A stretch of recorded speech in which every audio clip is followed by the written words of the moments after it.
Wall hanging 101 on today's Artful Conceptions. Sarah Torelli is back to battle out this age-old debate and how to tackle wall space. This is a debate in my house, Sarah. Definitely a hot topic that you must hear from your clients as well. We hear it all the time because everybody is too afraid. Is it too high? Is it too low? Is it too big?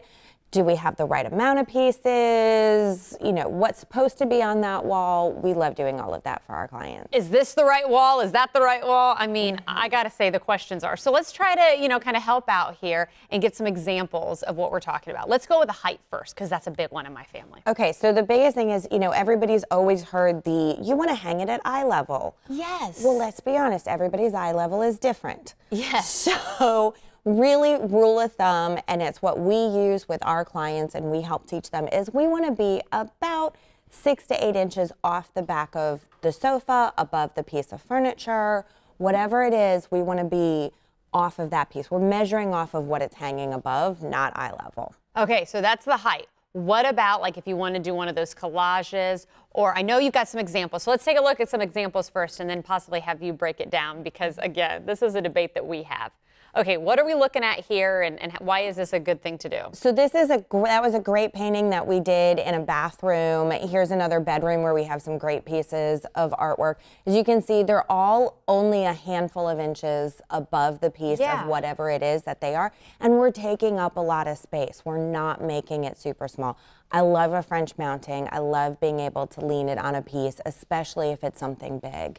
Again, 6 to 8 inches, no more, off the back of a sofa. Now, I noticed in one of those pictures you had 2 twin beds with artwork over the 2 twin beds. Yes. Matching frames, same level. Is that the way to go, or should you ever do the one higher, one lower kind of thing? All depends on the client. Okay. So in all honesty, as we get to know our clients, we know what's going to work for them. I have some clients that if I hung them at different levels, they would go crazy. They'd want to itch themselves right out of their skin. I'm in that boat. I'm totally in that boat, I got to tell you. So then for you, we would hang everything very level, all matching frames. Most of the time, if they're in the same room on the same wall, we're going to match the frames because you want it to flow. Different artwork, same matching frames to flow together.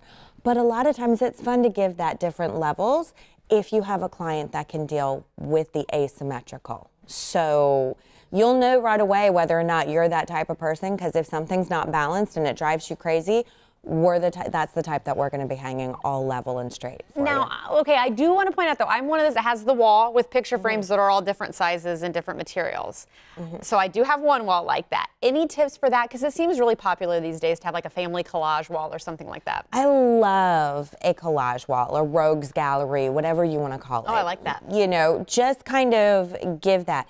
My tip is that there's some great different things that we can do. There's lots of great different hanging ways that we can hang it so that they're meant to, some hang frameless, some hang canvas wrapped, some hang framed, but you do want to keep a consistency throughout. You can do different sizes, but you want some kind of thread throughout all of it that's consistent. So if you're going to frame them all, probably should have them all in similar frames versus kind of collection of different frames all throughout. And you said similar, not matching, similar, which I think is interesting. Right. So for instance, if you love some of that distressed look, then maybe we do a white distressed and maybe some with a burlappy distressed, or, we can combine them, maybe a little black rub through, that kind of a thing. We want to, you can keep it similar, but we don't want a high gloss lacquer frame next to a burlap frame. That's not going to flow. 2 different styles. 2 different styles. Okay, and again, we touched on the tip, which was yesterday, always go larger. Always go larger. I mean, my family portrait in our house is 30 by 40.